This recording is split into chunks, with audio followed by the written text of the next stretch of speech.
Bonjour chers auditeurs, amis de Kwetuma Ndeleo TV, votre média en ligne. Notre média vous fournira chaque fois des informations de notre pays, la République démocratique du Congo et du monde entier. Nous vous invitons de nous suivre régulièrement sur notre page Facebook et chaîne YouTube Kwetuma Ndeleo TV. N'oubliez pas de vous abonner et d'activer la cloche de notification pour ne pas rater d'autres informations. Aujourd'hui, nous sommes avec l'une des victimes des inondations à Uvira et va nous parler de cette situation qui fait toujours couler des larmes.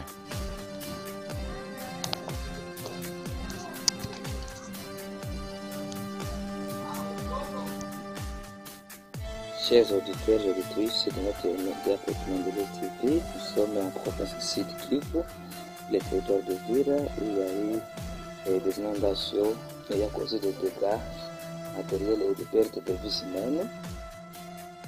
C'était en date du 17 avril 2020, à peu près une année déjà, et quelques 7 mois. Là, nous avons avec nous l'une des victimes de cette catastrophe. Monsieur Espoir et Claude, bonjour. Bonjour. Nous avons appris que vous êtes parmi les victimes de cette catastrophe naturelle qui a causé des pertes de vies humaines, mais aussi des pertes matérielles. Et avez-vous déjà été assisté par le gouvernement ou par d'autres personnes de bonne volonté? Oui, merci, monsieur les journalistes. Quant à ce qui concerne l'assistance, je peux dire que par rapport au gouvernement, je n'ai jamais vu aucune personne. Depuis que nous avons été touchés par cette catastrophe naturelle, de l'inondation, moi je suis sinistré du quartier Kassenga ici, tout près dans l'avenue Kassavou. Depuis en date du 17 avril, je ne peux pas oublier cette date 2020, nous avons été attaqués, touchés par les eaux, l'inondation de la rivière d'Uvira, Moulongo, précisément la rivière Moulongo, et malheureusement aucune assistance que le gouvernement congolais nous a assisté. Bon, nous avons été surpris par il y a eu d'autres catastrophes naturelles. Premièrement, dont je peux parler, les catastrophes des volcans à Goma. Le président de la République est quitté à Kinshasa, mais jusqu'à s'installer pour venir les sinistrés à Goma. Je peux dire que pour le moment, nous vivons de l'assistance des aides humanitaires. Ce sont des ONG privées qui viennent nous assister. Notamment, il y a l'ONG qui nous a assisté ici, Popoli, Frater. Il y en a d'autres ONG qui ont venu. Bon. Par rapport à l'assistance, je ne sais pas. Seulement que dès qu'il y a eu inondation, le gouvernement congolais nous avait fourni des engins roulants qui ont venu crier la rivière Moulongo. À part ça, on n'a jamais vu aucune assistance par rapport à cette catastrophe. Évidemment. Et maintenant, vous évoquez la question de dire qu'il y a certaines ONG qui vous ont assisté à matériel et à vivre. Quel genre de matériel ils vous ont donné quoi? Bon, ce n'est pas assez grave, ils ont donné à manger, notamment des nourritures, du riz au haricot, ils ont donné des sacs de sel, ils ont donné des sacs de farine, ils ont donné des bâches là où qui peut nous aider à fabriquer des petites maisonnettes. Là où jusqu'à maintenant c'est là où nous continuons toujours à vivre. Évidemment. Ah, ok, merci. Bon, quelles sont les mesures sécuritaires mises par le gouvernement pour que ce genre de choses, cette catastrophe ne se répète plus ou ne cause plus encore de dégâts matériels, mais aussi que de pertes en vie humaine dans des prochains jours, dans des jours à venir? Bon, à part la curage de la rivière Moulongo, je ne peux pas dire qu'il y a des mesures que le gouvernement. Mais monsieur le journaliste, je ne sais pas si vous comprenez un peu. Puisque le gouvernement doit mettre quelles mesures au moins que notre gouvernement congolais n'a pas nous assisté, n'a pas venu nous assister. Comment? Donc ils ne songent pas même s'il y a eu catastrophe au niveau du territoire d'Uvira. Donc ils sont en train d'écouter ça comme des... Ça, ce sont des de la chanson, je ne sais pas, des audios. Des audios, oui. En tout cas, je ne sais pas. À part le curage de la rivière d'Uvira. Le curage de la rivière Mulongwe. Évidemment. Oui. À part ça, je ne peux pas vous dire qu'il y a d'autres moyens protecteurs pour protéger ce genre de rivières qui causent toujours des dégâts. Mais Espoir, quant à vous, je vois les gens, il y a certaines familles qui sont en train de quitter leur site pour aller s'installer, pour aller reconstruire dans leurs propres parcelles. Pourquoi ils ont jugé bon d'aller s'installer encore ou d'aller reconstruire dans les propres parcelles au lieu de rester toujours dans des sites, Qu'est-ce qui a causé ça? Qu'est-ce qu'ils ont poussé?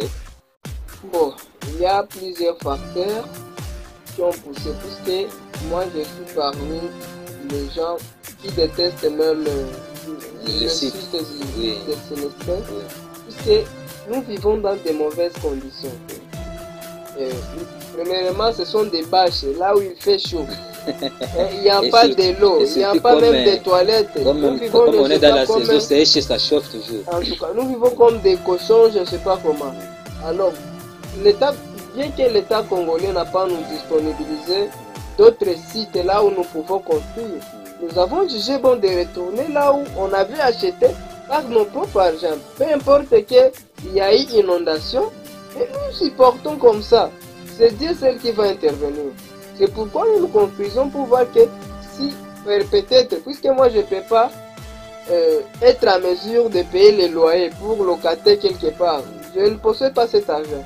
Au lieu de gaspiller les ressources comme ça, c'est pourquoi moi je vois que personnellement je dois construire une petite maisonnette.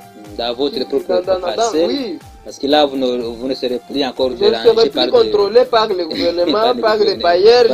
Moi, je serai le bailleur maintenant de ma maison. C'est pourquoi il y a des réseaux, chacun peut parler aussi. Ce réseau. Mais quant à moi, surtout la charge, avec nous n'avons pas de travail, avec notre situation. D'ailleurs, parmi nos objets de plus importants, mon diplôme d'État est parti avec l'inondation. Je ne possède pas là où on peut m'embaucher. Je faisais la carrière d'enseignement à l'institut ici. Il y a une institution. Institut Kitundu. Non, j'ignore, vous voyez que avec l'inondation, j'ai même des troubles psychologiques que je commence à ignorer. Puisque pour le moment, nous vivons comme des badauds. On n'a pas même de stabilité. De stabilité psychologique. Donc, si j'ai bien compris, vous aussi, vous pensez quitter, abandonner les sites pour aller reconstruire dans votre propre parcelle. Bon, j'ai déjà commencé avec la fondation. Oui. Ce qui nous reste, on m'avait il y a un autre qui m'a doté des tôles. Oui. Je suis en train de voir comment mettre des murs. Avec la construction. C'est ça. Mais seulement nous avons peur si la rivière Mulongo ne va pas acquérir encore. C'est ce que nous craignons. Puisqu'on peut construire comme ça encore la rivière Mulongo. Oui, comme le gouvernement n'a pas quand même réagi sur cette situation, vous risquez d'être encore victime de nouveau. Encore. Et maintenant, revenons un peu en arrière. Vous avez évoqué vous vivez dans des bâches, des petites maisonnettes en bâche. Et maintenant, dans une maison, on peut avoir combien de personnes? Bon, ce sont des chambrettes qu'on a. Ce sont des chambrettes, donc il n'y a pas de chambre dans. Il n'y a pas de chambre. Là où il ménage, là où il y a des personnes, donc vous avec votre famille, on dotait seulement de au moins 4 bâches, 6 bâches qui peuvent permettre de mettre des coches est, sud, nord, ouest même. D'autres utilisés comme des tôles. Et d'autres ce que nous utilisons comme des matelas, puisque on n'a pas même là où on peut mettre nos corps. Donc vous mélangez les enfants et les parents tous ensemble. Bon, on a essayé un peu de monter des stratégies, nous avons divisé ça. Vous allez trouver que en tout cas la vie... Donc vous utilisez des draps. Des draps. Oui. nous supportons comme ça. Si tu as des moyens, tu peux acheter d'autres bâches et augmenter un peu la grandeur de votre petite maison. Ah bon, monsieur Espoir, comment vous vivez par rapport à la nourriture? Comment les enfants trouvent à manger? Bon, par rapport à la nourriture, on se débrouille quand même. On est déjà assez grand malgré que le gouvernement congolais ne veut pas vous reconnaître. Ne veut pas nous reconnaître, mais on se débrouille. Et il y a aussi parfois certains membres de la famille. De la famille. Vous viennent en aide. C'est ça. Ok, monsieur Espoir et Claude, je vous remercie. Je vous en prie aussi, monsieur le journaliste.